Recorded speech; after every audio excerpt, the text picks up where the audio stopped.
வெற்றியாளர்களுக்கு வணக்கம். இன்னைக்கு நம்ம பார்க்க போகிற தலைப்பு என்ன அப்படின்னா, சமய பொது உடைமை தொடர்பான செய்திகள். இதில் ஃபஸ்ட்டு யார் வராங்க அப்படின்னா, தாய்மானவர் தான். இவங்க வந்து ஹெட்டிங் ஃபஸ்ட்டு என்ன கொடுத்துருக்காங்கன்னா, அவங்கள பற்றின பயோடேட்டா, அப்புறம் சிறப்புகள், அவ்வளோதான். கொஞ்சம் தான் இருக்குது, பார்த்துடலாம். இவரை பற்றின கண்டென்ட் புக்லேயே இருக்குது. கவர்மெண்ட் நோட்ஸில் என்ன கொடுத்துருக்காங்கன்னு பார்த்துடலாம். நிறைய பேர் ஃபாலோ பண்ணிட்டு வரீங்க, பார்க்குறீங்க, சப்ஸ்கிரைப் பண்ணிக்கோங்க. நான் பண்ணுற வீடியோ எல்லாம் உங்களுக்கு நோட்டிஃபிகேஷன் ஆகும். நிறைய ஷார்ட்கட் சொல்லுவேன், பிடிச்சிருந்தால் நீங்கள் ஃபாலோ பண்ணி வாங்க. இப்போ நம்ம கண்டென்ட்டுக்குள்ளே போயிடலாம். என்ன கொடுத்துருக்காங்க அப்படின்னா, ஃபஸ்ட்டு ஊர் கொடுத்துருக்காங்க. ஊர் எங்கே அப்படின்னா, திருமறைக்காடு, நாகப்பட்டினம், வேதாரண்யம். சரிங்களா? ஸோ இவங்களை வந்து நீங்கள் கண்டிப்பாக படிக்கணும். ஏன்னா இவங்களை வந்து கூற்று ரிலேட்டடாக கொஷின் கேட்குறாங்க. சரிங்களா? குரூப் 4க்கே கூற்று மூலமாக கேட்டது யார் அப்படின்னா, தாய்மானவர் தான்.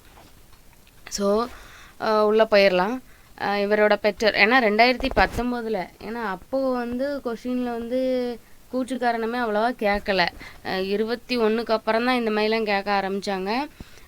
22 தான் ரொம்ப அதிகம். ஆனால் 19 கூற்றுல வச்சு கேட்டிருக்காங்கன்னா இவர் ரொம்ப முக்கியமானவர். ஸோ நீங்கள் படிச்சுக்கோங்க.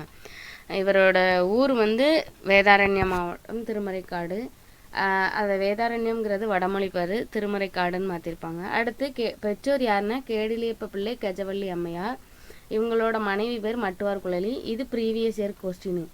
ஊரும் ப்ரீவியஸ் இயர் கொஸ்டின், மனைவியும் ப்ரீவியஸ் இயர் கொஸ்டின். காலம் வந்து 18ஆம் நூற்றாண்டு. இவர் இயற்றிய நூல்கள் தாயுமானவர், திருப்பாடல் திரட்டு. எத்தனை பாடல்கள் இருக்கும்னா 1452, 1452 பாடல்கள் அதில் இருக்குது. இவரை பற்றி சொல்லணும்னா சிறப்புகளுக்குள்ள போயிடலாம். இவரை பற்றின ஷார்ட்கட் கொஞ்சம் வச்சுருக்கேன்னு சொல்கிறேன் உங்களுக்கு இறுதியில். திருச்சியை ஆண்ட விஜய ரகுநாத சொக்கலிங்க நாயக்கரிடம் இவர் வந்து அவரோட மனைவி மீனாட்சி ஆட்சியிலே வந்து அரசு கருவூலராக வேலை பார்த்துருப்பாங்க. சரிங்களா? அதுக்கப்புறம் தாய்மானவரோட திருவருளால் பிறந்ததுனால தாய்மானவர்னே பேரை வச்சுருப்பாங்க. தாய்மானவரோட நினைவுல ராமநாதபுரத்தில் உள்ள லட்சுமிபுரத்தில் இருக்குது. இது ரொம்ப ரொம்ப பழைய கொஸ்டினில் வந்து ப்ரீவியஸ் இயரில் கேட்டுக்கிட்டே இருக்க கொஸ்டின். ஒரு 5 வாட்டிக்கிட்டே கேட்டிருக்காங்க. 16க்கு முன்னாடி உள்ள கொஸ்டின்லலாம் கேட்டிருக்காங்க. திருமூலர் மரபில் வந்த மௌனகுரு என்பவருடைய ஆசியும் அருளும் பெற்றவர் தான் இவர். அதுக்கப்புறம் என்ன கொடுத்துருக்காங்க அப்படின்னா, தாய்மானவர் திருப்பாடல் திரட்டில் உள்ள ஒரு வரிகள் கொடுத்துருக்காங்க. முத்தே பவளமே மொய்த்த பசும் பொற்சுடரே, சித்தே என்னுள்ள தெளிவே பராபரமே அப்படின்னு சொல்லியிருக்காங்க.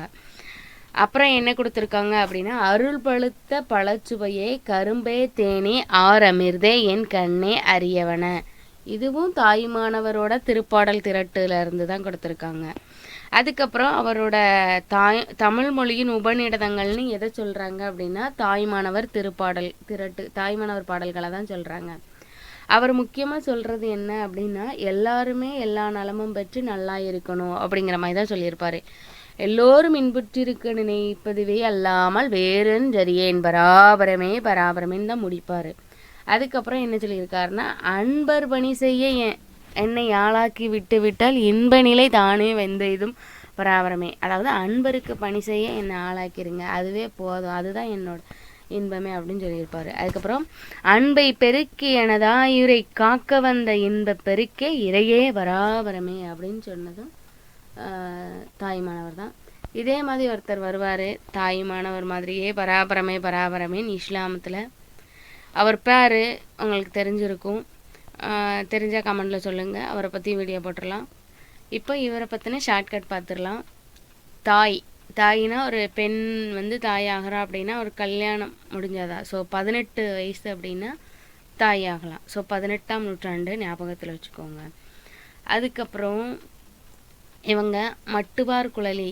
நம்ம இப்போ தாய் வந்து சொன்ன வேலையை கொடுத்தெல்லாம் மண்டையில் குட்டிக்கிட்டே இருப்பாங்க, மட்டுவார் குழலி மனைவி, ஞாபகத்தில் வச்சுக்கோங்க.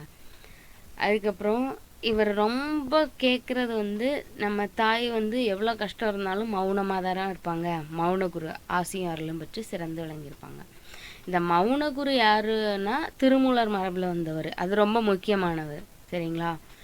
நெக்ஸ்ட் என்னென்னா, ராமநாதபுரம் லட்சுமிபுரத்தில் தான் அவர் இறந்துருப்பார். ஸோ அதை வந்து நினைவில்லமாக மாற்றிருப்பாங்க. சரிங்களா? இவ்வளோதான் இவரை பற்றி கேட்டிருக்காங்க.